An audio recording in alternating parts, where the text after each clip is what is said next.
श्री विष्णुवे नमः। प्रिय श्रोताओं, आज 6 अक्टूबर दिन सोमवार को शरद पूर्णिमा का पावन दिवस है। शरद पूर्णिमा के दिन या किसी भी पूर्णिमा के दिन श्री सत्यनारायण व्रत कथा सुनने से मनुष्य के जीवन के सभी दुखों और कष्टों का नाश हो जाता है और श्री लक्ष्मीपति भगवान विष्णु की कृपा से धन संपत्ति का आशीर्वाद प्राप्त होता है। तो चलिए आरंभ करते हैं सत्यनारायण व्रत कथा का पहला अध्याय से। एक समय नैमिषारण्य तीर्थ में सौनकादिक आदि 88,000 ऋषियों ने श्री सूत जी से पूछा, हे प्रभु, इस कलयुग में वेद विद्या रहित मनुष्यों को प्रभु भक्ति किस प्रकार मिलेगी? उनका उद्धार कैसे होगा? हे मुनि श्रेष्ठ, ऐसा कोई तप कहिए जिसमें थोड़े समय में पुण्य प्राप्त हो तथा मनोवांछित फल भी मिले। वह कथा सुनने की हमारी बहुत इच्छा है।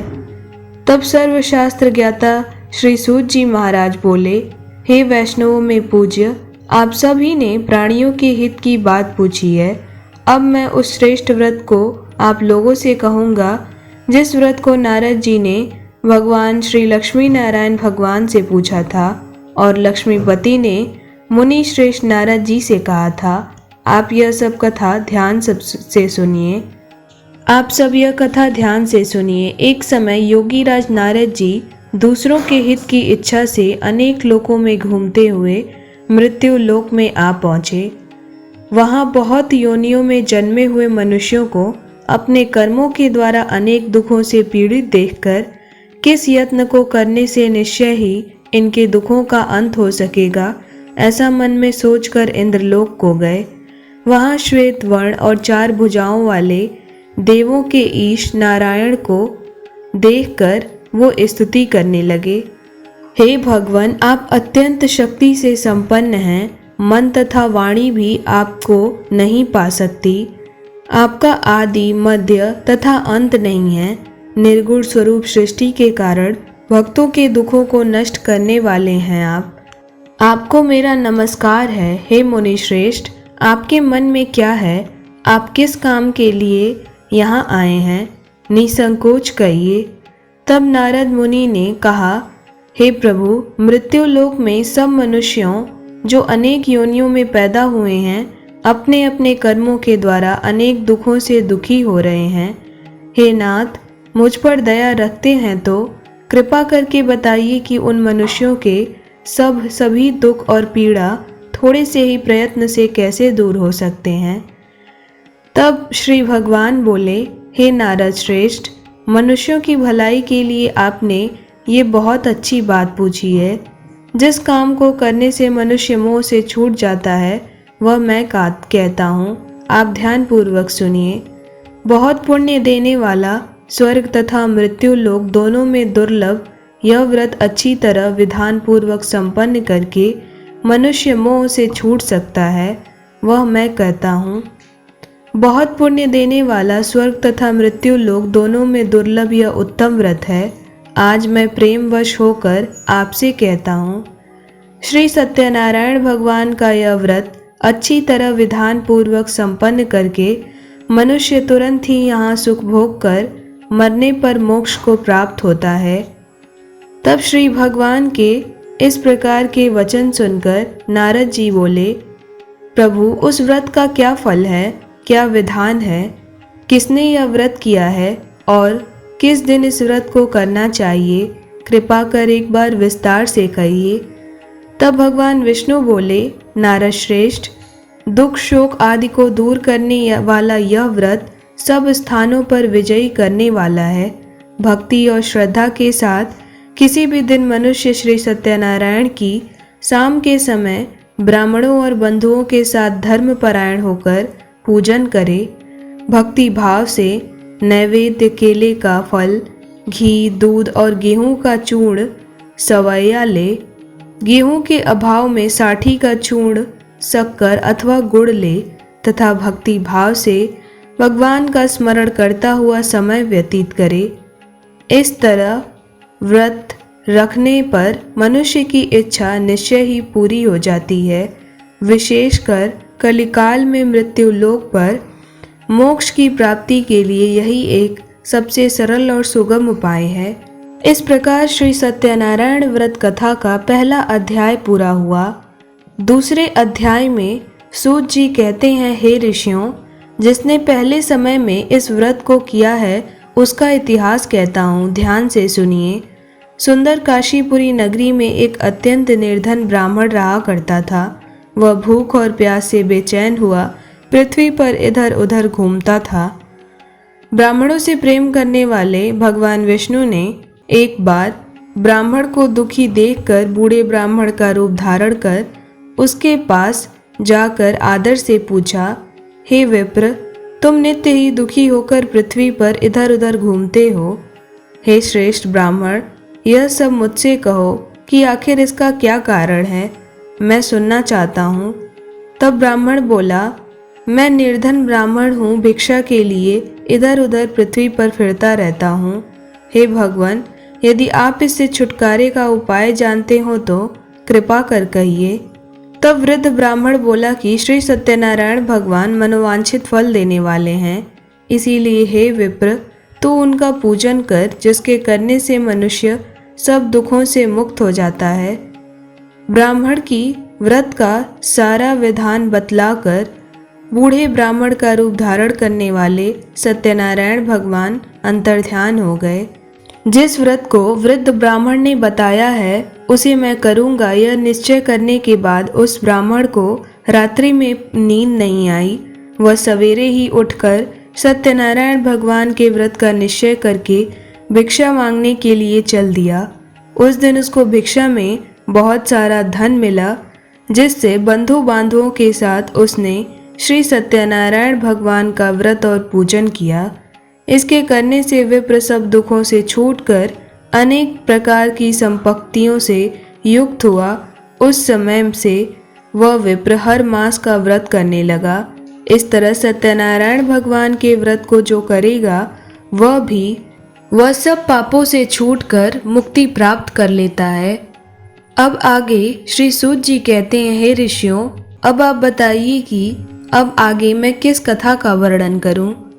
तब ऋषि कहते हैं, हे मुनीश्वर, संसार में इस विप्र से सुनकर किस किस ने इस व्रत को किया, हम सब सुनना चाहते हैं।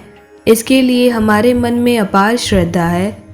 तब सूत जी बोले, हे मुनियों, जिस जिसने इस व्रत को किया है वो सब सुनिए।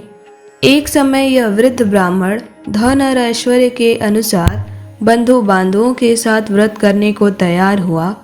उसी समय लकड़ी बेचने वाला बूढ़ा आदमी आया और बाहर लकड़ियों को रखकर विप्र के मकान में गया।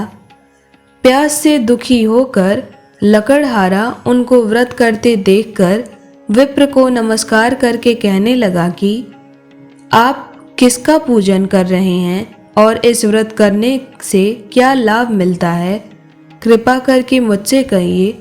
तब ब्राह्मण ने कहा, सब मनोकामनाओं को पूरा करने वाला यह भगवान श्री सत्यनारायण का व्रत है। इन्हीं की कृपा से मेरे यहाँ धन धान्य आदि की वृद्धि हुई है। विप्र से इसके बारे में जानकर लकड़हारा तो मन ही मन बहुत प्रसन्न हुआ। भगवान का तुरंत चरणामृत ले और भोजन करने के बाद वह अपने घर के लिए प्रस्थान किया।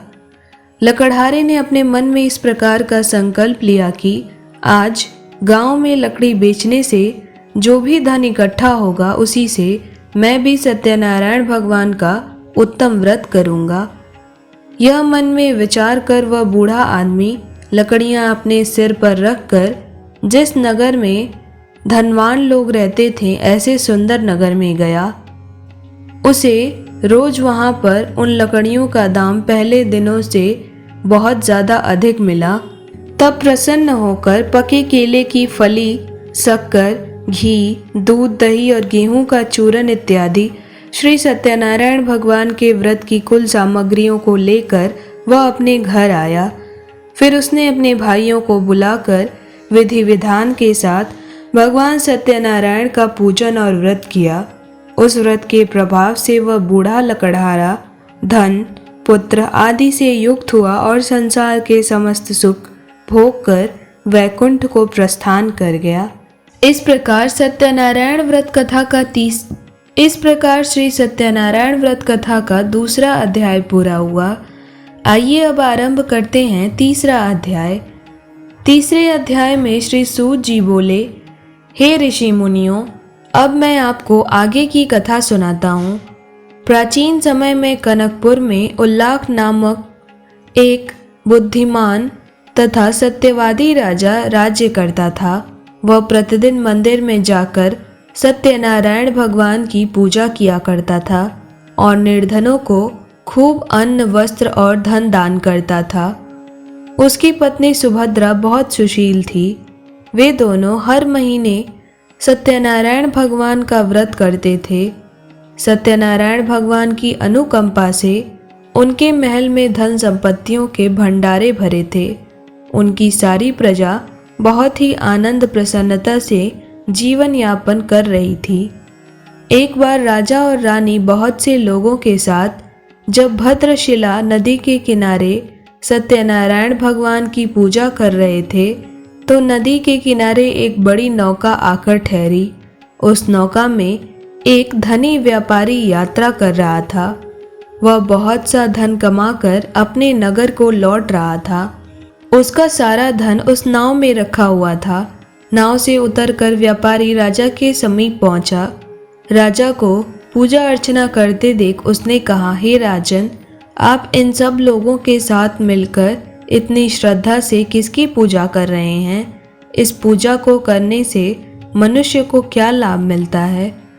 तब राजा ने व्यापारी से कहा, हम हर पूर्णिमा को सत्यनारायण भगवान का व्रत करते हैं और फिर पूजा अर्चना के बाद भगवान का प्रसाद लोगों को बांटकर स्वयं प्रसाद ग्रहण करते हैं। सत्यनारायण भगवान की पूजा से निसंतान को संतान प्राप्त होती है, दुखियों के दुख दूर होते हैं। तब राजा की बात सुनकर व्यापारी ने कहा, हे राजन, मैं भी इस सत्यनारायण भगवान का व्रत करना चाहता हूँ। कृपा करके मुझे इसके व्रत को पूरा करने की विधि बताइए। तब राजा ने व्यापारी को सत्यनारायण व्रत की पूरी विधि बताई। राजा ने व्रत कथा सुनने के बाद व्यापारी को भी प्रसाद दिया। श्री सत्यनारायण भगवान का स्मरण करते हुए व्यापारी ने प्रसाद को प्रेम पूर्वक ग्रहण किया और वापस लौटकर अपनी पत्नी लीलावती से कहा, हमारी कोई संतान नहीं है। कनकपुर के राजा उल्लाखमुख ने मुझे बताया है कि सत्यनारायण भगवान का व्रत करने और उनकी कथा सुनने से सभी मनोकामनाएं पूरी हो जाती हैं और संतान प्राप्ति का आशीर्वाद मिलता है। यदि सत्यनारायण भगवान की अनुकंपा से हमारी कोई संतान हुई तो मैं भी श्री सत्यनारायण भगवान का व्रत अवश्य करूँगा। व्यापारी के ऐसा निश्चय करने के कुछ समय बाद ही 10वें महीने में उसके घर एक सुंदर कन्या ने जन्म लिया। व्यापारी ने पुत्री जन्म पर बहुत प्रसन्नता मनाई, लेकिन भगवान सत्यनारायण का व्रत नहीं किया। उसकी पत्नी लीलावती ने अपने पति से सत्यनारायण भगवान का व्रत करने के लिए कहा तो वह बोला, अभी जल्दी क्या है, मैं इधर व्यापार में बहुत व्यस्त हूँ, मुझे अभी फुर्सत नहीं है। जब अपनी पुत्री बड़ी हो जाएगी तो इसका जब विवाह करूँगा तो उसी समय सत्यनारायण भगवान का व्रत अवश्य करूँगा। अपने पति के वचन सुनकर लीलावती चुप रह गई। व्यापारी की कन्या कलावती शुक्ल पक्ष के चंद्रमा की भांति तेजी से बड़ी होने लगी। पलक झपकते ही 16 वर्ष बीत गए। व्यापारी ने अपनी बेटी को सहेलियों के साथ उपवन में घूमते देखा तो उसके विवाह की चिंता व्यापारी को होने लगी। व्यापारी ने कलावती के लिए सुयोग्य वर ढूंढने के लिए अपने सेवकों को दूर दूर के नगरों में भेजा। व्यापारी के सेवक तब कंचनपुर नगर में पहुंचे। उस नगर में उन्होंने एक वणिक पुत्र को देखा। वणिक का बेटा अत्यंत सुंदर और गुणवान था। सेवकों ने वापस लौटकर व्यापारी को उस वणिक के बेटे के बारे में बताया। व्यापारी उस सुंदर लड़के को देखकर बहुत प्रसन्न हुआ और अपनी पुत्री कलावती का विवाह उस वणिक पुत्र से बड़े धूमधाम के साथ कर दिया। दहेज में उसने वणिक पुत्र को बहुत सारा धन दिया। कलावती का विवाह भी हो गया, लेकिन फिर भी उसने सत्यनारायण भगवान का व्रत नहीं किया। लीलावती ने अपने पति से फिर से कहा, नाथ, आपने कलावती के विवाह पर सत्यनारायण भगवान का व्रत करने का निश्चय संकल्प किया था, अब तो आपको व्रत कर लेना चाहिए। तब पत्नी की बात सुनकर व्यापारी ने कहा, अभी तो मैं अपने दामाद के साथ व्यापार करने के लिए जा रहा हूँ। व्यापार से लौटने पर सत्यनारायण भगवान का व्रत करूँगा और विधि विधान से पूजा अर्चना करूँगा। यह कहकर व्यापारी ने कई नावों में सामान भरा और अपने दामाद तथा सेवकों के साथ व्यापार के लिए निकल पड़ा। उस व्यापारी द्वारा बार बार व्रत का निश्चय करने और फिर व्रत न करने से सत्यनारायण भगवान क्रोधित हो गए और व्यापारी को दंड देने का निश्चय किए। व्यापारी अपने दामाद के साथ रत्नसारपुर में पहुंचकर व्यापार करने लगा। एक दिन कुछ चोर महल में चोरी करके भाग रहे थे और सैनिक उनका पीछा कर रहे थे। भागते हुए चोरों ने सैनिकों से बचने के लिए चोरी का धन अवसर पाकर व्यापारी की नावों में छिपा दिया। खाली हाथ चोर आराम से भाग गए और उन्हें कोई पकड़ भी न सका। चोरों का इस प्रकार से पीछा करते हुए सैनिक व्यापारी के पास पहुंचे। उन्होंने व्यापारी की नावों की तलाशी ली तो उन्हें राजा का चोरी का सारा धन मिल गया। तब सैनिक व्यापारी और उसके दामाद को बंदी बनाकर राजा के पास ले गए। राजा ने उन दोनों को बंदी गृह में डाल दिया और उनका सारा धन वापस ले लिया। श्री सत्यनारायण भगवान के प्रकोप से उधर लीलावती पर भी दुखों का पहाड़ टूट पड़ा। उसके घर में खुद चोरी हो गई और चोर सारा धन चुरा कर अपने साथ ले गए। घर में खाने के लिए एक अन्न भी नहीं बचा। भूख प्यास से व्याकुल होकर व्यापारी की बेटी कलावती एक बार एक ब्राह्मण के घर गई। उस ब्राह्मण के घर में सत्यनारायण भगवान की व्रत कथा हो रही थी। उसने वहां बैठकर व्रत कथा सुनी और प्रसाद लिया। घर लौटकर कलावती ने अपनी माँ लीलावती को सारी बातें बताईं। कलावती से श्री सत्यनारायण भगवान की व्रत कथा की बात सुनकर लीलावती ने भी व्रत करने का निश्चय किया। अगले दिन लीलावती ने अपने परिवार और आसपास लोगों के साथ सत्यनारायण भगवान की पूजा की। पूजा के बाद सबको प्रसाद बांटकर स्वयं भी प्रसाद ग्रहण किया। लीलावती ने अपने पति और दामाद के घर लौट आने की मनोकामना से सत्यनारायण भगवान का व्रत किया था। लीलावती के विधि पूर्वक व्रत करने और प्रसाद ग्रहण करने से सत्यनारायण भगवान ने प्रसन्न होकर उसकी मनोकामना पूरी की। इस प्रकार तीसरा अध्याय पूरा हुआ। आरंभ करते हैं चौथा अध्याय। सूत जी आगे कहते हैं, उस व्यापारी ने अपने दामाद के साथ शुभ मुहूर्त में नावों द्वारा रत्नसारपुर से प्रस्थान किया। लंबी यात्रा के बाद व्यापारी ने एक नगर के किनारे नावों को रोककर भोजन किया और फिर दोनों विश्राम करने लगे। तभी भगवान सत्यनारायण साधु के वेश में व्यापारी के पास पहुँचे और पूछे, हे वणिक, तेरी नावों में क्या सामान लदा हुआ है? तब पूछने पर व्यापारी ने मन ही मन सोचा, दंडी साधु अवश्य ही कुछ मांगने की इच्छा से हमारे सामान के बारे में पूछ रहा है। यह सोचकर व्यापारी ने झूठ बोला और कहा, हे दंड स्वामी, मेरे नावों में तो बेल और पत्र यानी पत्ते भरे हुए हैं।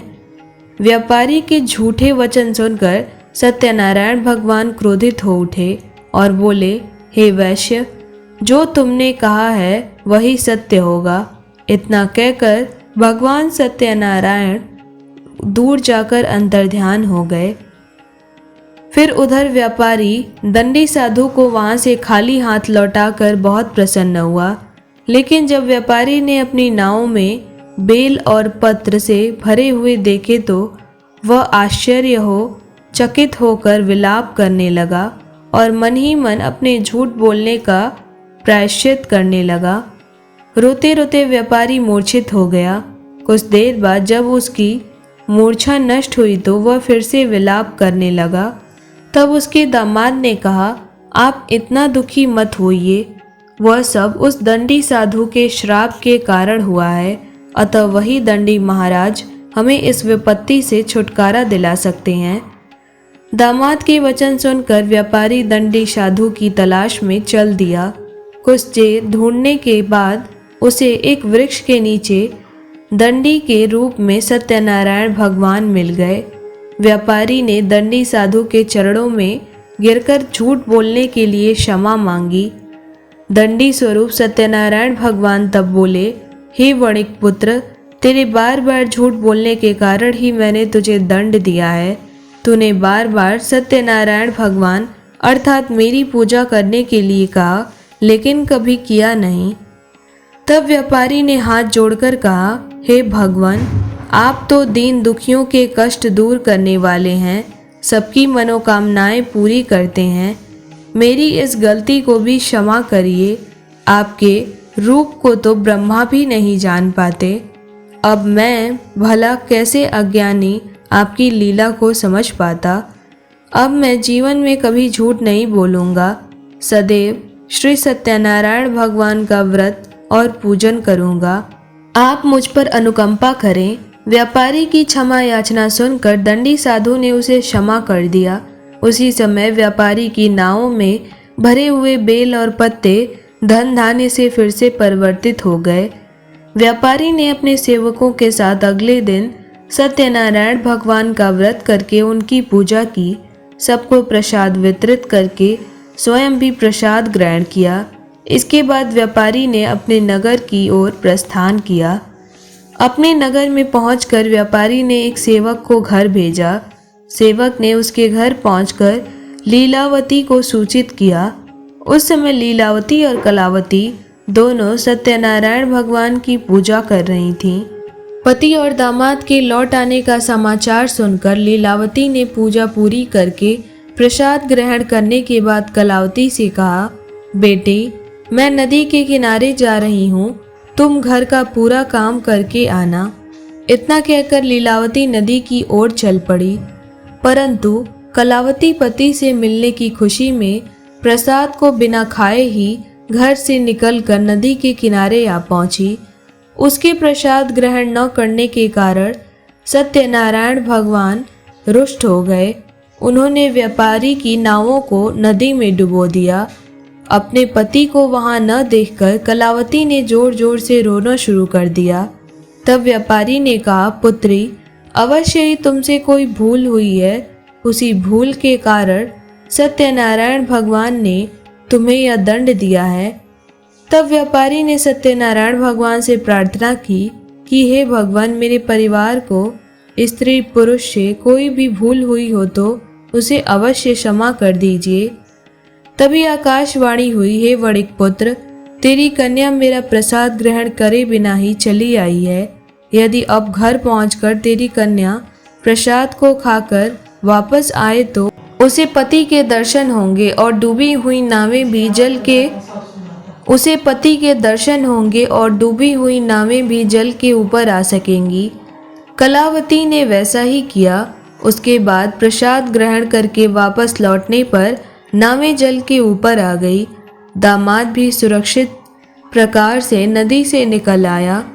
घर मिलकर सबने विधि अनुसार सत्यनारायण भगवान का व्रत किया और पूजन की और सभी की मंगल कामनाएं पूरी हुईं।